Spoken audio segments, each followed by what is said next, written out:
right. I should wipe my nose. Make sure I got Boogers no danglers or anything, you know? Perfect, man. Do you mind if I move this a Yeah, little bit? do what you got to do, man. Get yourself comfortable.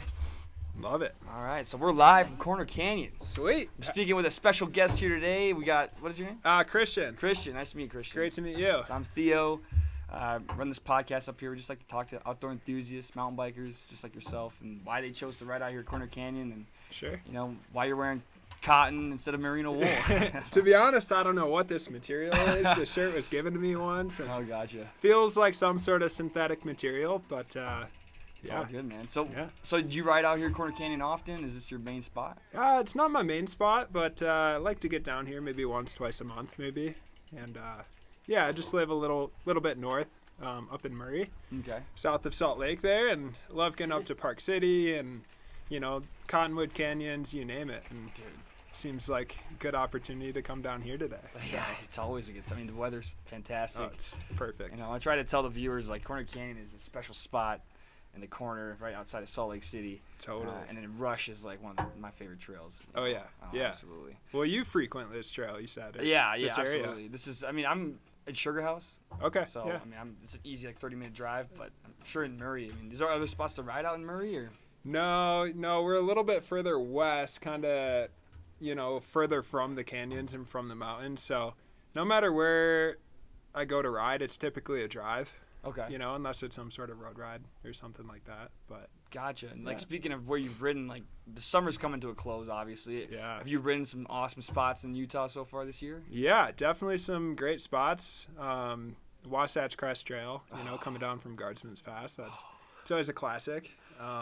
Great trail up there. Gotten down to the desert a time or two, riding some fun trails down there. Moab or St. George area more? Well, this summer mostly like outside of Moab, Mhm. but St. George, there's a lot of great trails down there. I think it's called Gooseberry Mesa, I want to say. The Plateau ride. Yeah, that's a really yeah. fun trail, and yeah, man, just trying to keep busy before the snow flies. I know. I'm guessing you also snowboard and ski and like do the whole 9 yards. Yeah, I'm a skier myself, and definitely looking forward to winter, but trying to soak up the last of summer. I know. I feel that, man. Well, the good thing about Salt Lake is the valley stays in that summer vibe for longer than the mountains. Like, I mean, you see there's already like 2 seasons up there. Totally. You see the pictures of Snowbird? Oh, yeah. I mean, they It's got, crazy. 6-7 inches of snow this past week, and yeah, it's pretty common. I always see, like, the Cottonwood Canyons. They'll get early snow, but then it melts, and then we'll get another storm with a little more snow, and maybe not. It melts out completely, but it's knocking on the door. Winter's coming soon. How long you been out here, man? I've been out here 6 years. 6 years. Yeah. So were you always like Salt Lake City, the first place you wanted to go to? I mean, was there other spots you wanted to check out, like Denver or like? There were a couple spots that I was considering, but Salt Lake was kind of an easy choice. Just I transferred out to the University of Utah to finish up school, Okay. and Salt Lake has the best access by far compared to a place like Denver and some other spots to the mountains. So coming out here is a fairly easy choice. There's 6-7 resorts within an hour. They're all extremely close to the city, and I know Salt Lake's kind of a hot spot for the outdoors, biking, skiing, you name it. Fantastic, man. Do you do anything else outside of mountain biking, skiing? Like, do you do any like backpacking, extreme backpacking, or I don't know, hang gliding? I mean, there's people do all kinds of crazy stuff out Right, here. especially here in Draper. There's a lot of paragliders and hang gliders. I'm a photographer myself, so I like to get out and shoot photos when I can Gotcha. on certain hikes. I wouldn't say I'm a backpacker. Dabble in trail running, so just getting up, whatever the pace feels like for the day, just kind of moving quick down the trail. But aside from that, just trying to keep up with work and the rest of life. Yeah. What's work for you, man? So right now I am managing some social media accounts working at the University of Utah.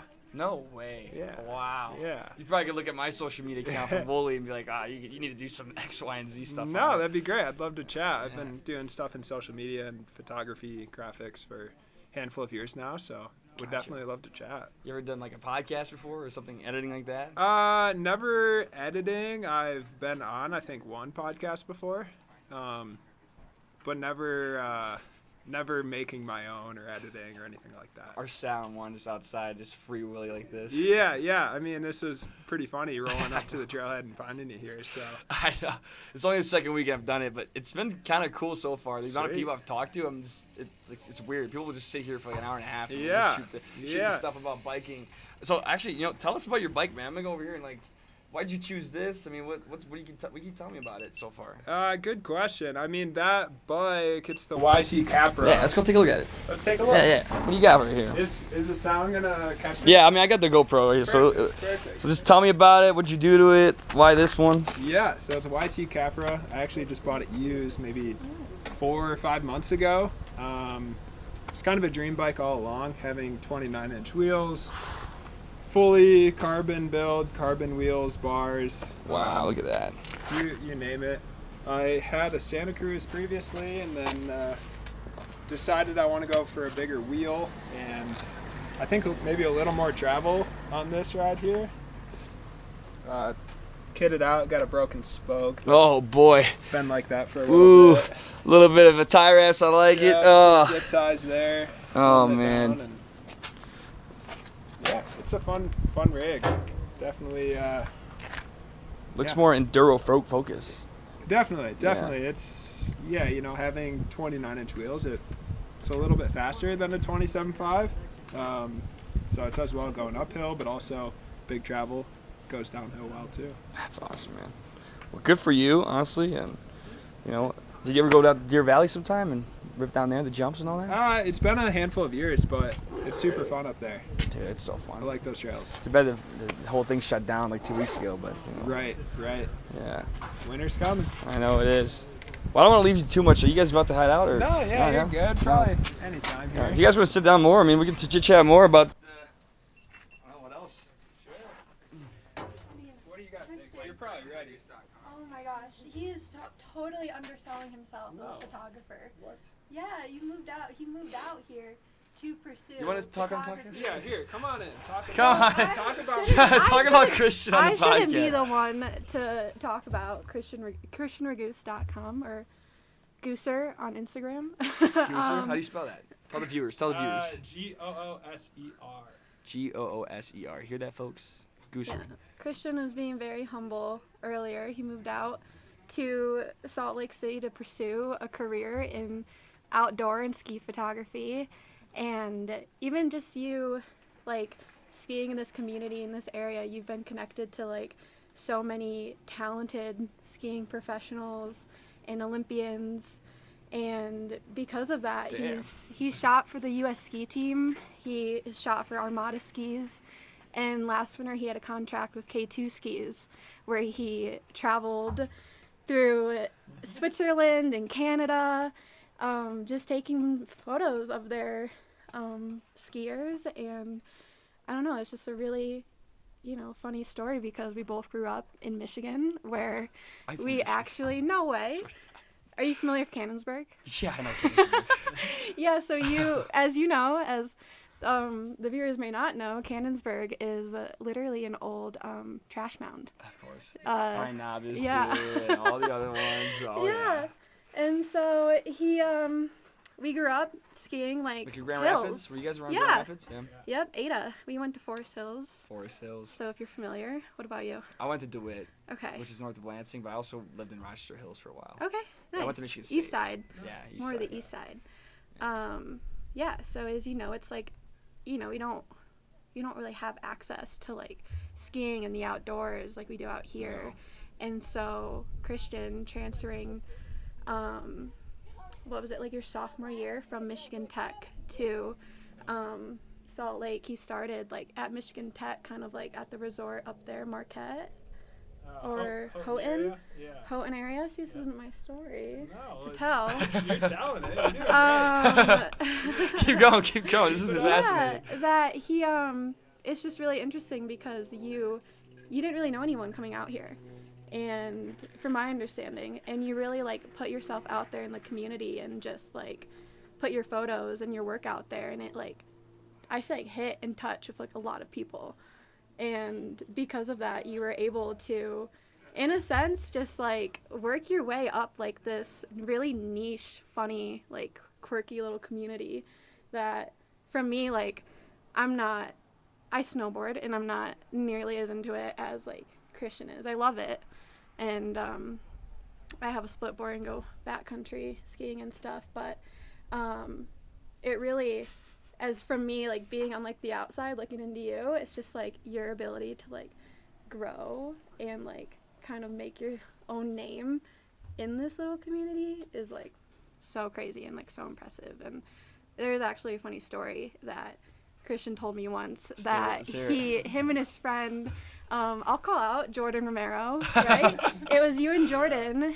I remember you were up at Brighton, and you guys were like in the train park area, just like messing around with like these little kids, like helping them like learn tricks and like flips and stuff, just like for fun. One day you told me this, and you guys have been skiing maybe together with these kids for like an hour, and you were at one part of the hill and Jordan was the other, and he was like, "Hey, Gooser," and like the little kid, he like perks up. He goes, "Oh, you're Gooser? I got your new book like on Instagram." And so I just think that's like such a cute little story that like just shows, I don't know, like your relevancy in this industry. And so Christian, he's put out 2 ski books. The first one, Human Error, which mostly is like a compilation of like kind of mini stories and experiences with skiing and like incidents with your friends and stuff. And then Spectacle was much more an intentional storybook, an intentional message that you wanted to put across. And like more safety, like more on the safety side, or more like just like your own. How about you talk about Spectacle, because you know Spectacle obviously a lot better than like anyone. Sure. I mean, I don't know how long this is going on and what the format is. Just go for it. It's a long story for an Instagram reel, but Spectacle is my second ski photo book. It was a fictional story that I wrote throughout the summer of COVID, all of lockdown, you name it. It was, I think I said fictional story, but kind of an anecdote to, people that, it's a long story, it's a deep story, but it kind of tells a fictional story of this person and their journey on their way to find like what they're really all about and what they like to do and kind of what that path could look like for someone. I feel like a lot of people can relate to that. Yeah. That's like a big story that a lot of people can relate to. Yeah, and I try to be pretty intentional. There's a lot of big words and heady phrases and sentences and stuff. So it's very broad, a lot of analogies, metaphors, things like that hopefully anyone could read it and then in one way or another tie it back to their own life. Wow. So, yeah, just you kind use of your ski photos to kind of like tell that story. Right. And tell them about who helped you with the book. Corey. Yeah, so friend Corey Kirby, he's a good homie of mine. He lives up in Washington State. I think he's in, I'm going to blank on the name, not Vashon Island. He used to be out there. Anyway, Washington State, he is a freelance editor. Okay. So he helps, people who want to tell a story, whether it's photo books, poetry books, he does all sorts of different publications, and he helps people edit their story down, help anyone's story kind of fit between the pages so that it has the flow. He's someone who can give any story or any piece of art like a professional touch so it'd look good on a shelf at like Barnes & Noble. Wow. Basically. So that's a great contact. Yeah. Oh man. Great friend of mine. He was pretty heavy in the ski scene for a long time. So I met him throughout the ski industry, and then he started his own thing doing, publishing for people, kind of freelance, and starting his own business. And yeah, great resource. He actually helped me with both books. And yeah, if anyone out there is looking to publish a book, Corey Kirby, it's I think it's Little Cabin Press Publishing, I want to say. Little Cabin Press Publishing. Yeah. Are they on Instagram and everything? Yeah. Yep. Okay, perfect. Corey Kirby, Korykirby. Perfect. So. And where can we find your books? Are they on Amazon? Is it like something on your Instagram? Yeah, Like... good question. So right now I don't have any to sell, which is kind of bad. But No. I made each one kind of in limited quantity from the get-go when I released them, and sold through all those, and have yet to drop the pretty penny to get a big box at home again. So Gotcha. I mean, the upfront cost, man. I know how it goes. It's like, yeah, I buy these shirts. It's like, well, are they gonna sell? I don't know. Let's Right. just have them sit around for a and while. you've got boxes in your bedroom. That's exactly right. Yep. That's awesome, So- man. And so repeat the 2 names of the books so that way the audience can have an idea to look that out. So you said Spectacle was one of them, and then what was the other one? The other one was Human Error. Human Error. Yep. Gotcha. Yep. And that was a fun project. This was winter of, I think, 2018, 2019, that winter. And my close friend Owen Dahlberg, he, at the same time, we super tight at the time, and we had a lot of the same homies. And, of course, we still are very close, but we spent a ton of time that winter shooting skiing, whether it's street skiing or out in the backcountry at resorts. We shot everything together. He was a filmer. I was shooting photos. And so, perfect, dude. yeah, bread and butter. Bread right? and butter. That's awesome. So, yeah, he made a short film. I think it was like close to 30 minutes or something, kind of documenting everything that we did that winter. And so he put together a film. I made the photo book, and then we printed out DVD copies of the film, and stuck those in the back of the book. Oh, wow. So it was kind of a fun collaboration piece where it's both a movie and a photo book. Wow, man. So, Dude, that's awesome. Like, it's just cool to see how people have different projects out there in Salt Lake City. I mean, the last people I've talked to have all had these side projects and stuff. It's crazy. What are you working on now, man? You must have something going on, right? a good question. Right now, I think a lot of it's just like growing up in a sense. Okay. In a way of just like finding something more consistent in terms of work. Ski bum lifestyle of, spending all winter doing everything you can to ski as much as you can. It gets tiring, it gets challenging, and right now I think it's kind of figuring out that balance and what it could look like for the long haul. Beautiful. Beautiful said. Yeah. Oh my God. What was your name again? Sorry. I didn't get I'm your- Maddie. Maddie, nice to meet you. Yeah, nice to meet you. Audience, that too. was Maddie telling a story about Christian and like his whole life a little bit. We're all from Michigan here. That's a good story. Are you guys also from Michigan? I'm his brother. Oh boy. Yeah. You want to come talk, brother? Tell him your story. No, we're good on that. All right. Well, that's awesome. Honestly, I'm really happy you guys stopped by. I'm sure you guys want to go ride. I don't know if you want to stick around longer. It's up to you guys, but thank you for letting me know about the story and all Of that. I'm sure I'll have the whole course, yeah. audience check out your your Instagram. Is it cool if I like get your Instagram or something like that? Yeah, You know? totally. Yeah, absolutely. Let's do it. I'll do have to get yours. I'm sure we have some. You guys should get some That looks merino. familiar. Get some merino wool clothing. I'm telling you. Oh, absolutely. Absolutely. This is my personal one, and from there you can all have the woolly one tag on. Perfect. Is it cool if I use this footage and stuff from Yeah, social yeah. media? Like, it doesn't Yeah. matter. He didn't say anything that was gonna harm anybody or someone's gonna get in No. trouble here. No, I Okay. see a couple mutual friends there, maybe. Oh yeah, yeah. Couple Ben Cole, people. and Barron was out here. Barron, you know Barron Claw? Baron Claw.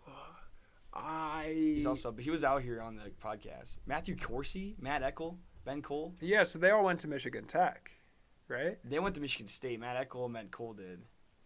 Ben Cole might have done a couple Ben semesters. Ben Cole, I swear he went to Michigan Tech for He might have a year or two. Yeah, for a year or two. Because he's a biker. Yeah, yeah. Yeah. I mean, They all snowboard and ski. They're on Michigan State Ski Club. Yeah, We would take okay. huge ski club trips out west yeah. all the time, and like we have huge stories. And like my roommate used to be the president for ski club, Okay. and so we're just out here now. But Sick. a lot of Michigan State people come out here. Oh, yeah. Michigan people. A lot of especially. Midwest people, for sure. Yeah, I mean we don't want dust on crust on snow, on No, trash no. shows all day long. Right, We want to have right. the real deal. You know? Time to move out. It takes like Exactly. 30 seconds to get down the hill. Yeah. I try to tell people the funniest thing to do in Michigan when you go snowboarding is like you pull up in the parking lot, you get yourself a tailgate, bunch of bloody martini or bloody bloody Marys and cocktails. You get like tipsy on the mountain and you go up and you ride and come back down party. That's like the only way to really ride because it's Oh, just yeah. boring. you Yeah. know? It's, Totally. We gotta wait for Richard. Remind me your name again. Theo. Theo, that's Yeah. right. So Christian, Yep. Maddie. Yeah, Maddie. don't want to take you guys' time too long, but No, you're good. appreciate you stopping in. Of course. All over the place. Here, it'll be on that. This will have my Instagram on there. If you guys want to take one too, and my website's on there too. And then So is that your company? yeah, dude, you guys should all ride with merino wool, man. It's the best stuff to wear. Oh, yeah. Outside and riding. I mean, you want one as well? Or you can take his. Here. Throw it in your Basically live together. throw it in your pack. Yeah. So, did you start this out here? Or Yeah, started out here. I just sell, like, right now we're on the t-shirt phase, but we're going to have long sleeve shirts for the winter phase, and then probably neck gaiters that are merino wool. Nice. Because I just hate plastic, dude. Where do you source the wool from? It sourced from New Zealand, Australia. It's far away from here. Yeah. I don't make them here. I assemble them here, just like Apple does. Yeah. Right. Yep. Of course. Because there's a big thing with wool in Patagonia. Yeah. I think they stopped. Patagonia, the producing brand, merino wool, or in clothing. They have, like, I think they were sourcing from South America somewhere, and it stopped becoming sustainable for them. I think. I don't know. well, a lot of their shirts are also not 100%. Like, it's, if you look, it's like a 27% blend or something, and it's just, Yeah. it's not the best, but these are all 100%. They're great. Yeah. They're fantastic. Yeah. I recommend a it. couple 100% before they like stopped or whatever. Like collared shirts, merino wool stuff. It's awesome. yeah. Yeah, cool, man. We'll definitely take a look. Are you in any stores? Are you working on? Not getting yet, into not yet. stores? We're just doing e-commerce for now, and then slowly, just integrating more and more, right? Sick, So, yeah. sick. Okay. Yeah. Yeah, definitely stay in touch. I've got a buddy. He works for a brand. If you know Koala Tree. That sounds familiar, maybe. So they're actually based in Sugar House. That's where Okay. their office is. Kind of near the post office. There's like a hair salon right there. I forget the street exactly, but close friend. He's been there for a number of years, and he's been really good at building connections with different stores. And Is this brand like also a clothing brand, or Yeah. is he just like the kind of middleman that does store shipping and distributing? no. So it's a clothing brand, and they Gotcha. make hiking like pants, just outdoor active pants, kind of this really unique synthetic material. That, Okay. It's like water repellent and Gore-Tex. It's not quite Gore-Tex. It's more of like, I don't know. It's somewhere between like a sweatpant and then like a real heavy duty like hiking pant. So it's really comfortable, looks good, It's kind of what you see on Instagram, all the ads nowadays, like the most Gotcha. comfortable pant, Similar to what you might expect there. But anyway, he's been with the company for a number of years now. He didn't start it or anything, but he's been doing crazy big work, like getting the clothing into like REIs, I want to say, wow. and like he landed a Kohl's deal. He got their apparel into like 600 Kohl's stores. Oh wow. So it might be like years out for you, but stuff What's like it called again? Koala Tree. Koala Tree. Okay, I'll remember that. Yeah. I'll listen to this recording again and get that going. I'll try and Yeah. reach out to him. Stickers of like a koala in a headdress, like everywhere. Oh wow. I think I've seen him before. You've probably I've seen him on seen him. cars and like Yeah. stop signs and stuff like that. Yeah. There's yeah. probably one like on the trail map here Yeah, or something. probably. They're everywhere. Yeah. So. Hey Anyway, man, well I appreciate it. Yeah, Thank you of guys so course. much for stopping by. Of course. And like I said, he'll be on social media, so Love it. yeah. Love it. Yeah. Keep doing what you're doing. I You guys as well, man. respect the hustle. Keep rocking and rolling. We got to do something. That's right.